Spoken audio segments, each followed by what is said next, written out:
Բացահայտվել է Լուվրի կողոպուտը։ Պարզվել է, որ գողերը ոչ թե կազմակերպված հանցավոր խմբերի պրոֆեսիոնալներ են, այլ Փարիզի աղքատ թաղամասի մանր հանցագործներ։ Քաղաքի դատախազ Լոր Բեկոյի խոսքով ձերբակալվածները նախկինում դատապարտվել են մանր գողության համար։ Ներկայում կալանքի տակ է 4 մարդ։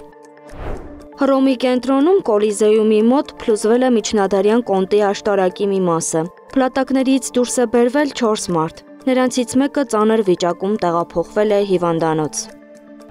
Տեխասում արագընթաց գնացքը բախվել է մեքենաներ տեղափոխող կիսակցորդին, վարորդին հաջողվել է փախչել։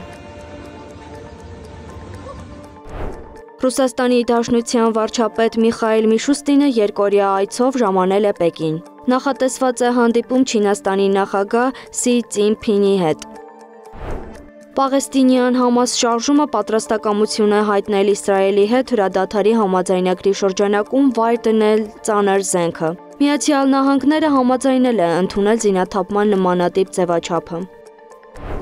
Դոնալդ Թրամփը հայտարարել է, որ Միացյալ Նահանգներն ունի աշխարհում ամենաշատ միջուկային զենքը, բավականաչափ, որպեսզի աշխարհը պայթեցնի 150 անգամ։ Ինչ վերաբերում է Ուկրաինային, նա ասել է, որ չի դիտարկում տոմահավք հրթիռներ Ուկրաինային փոխանցելու հարցը։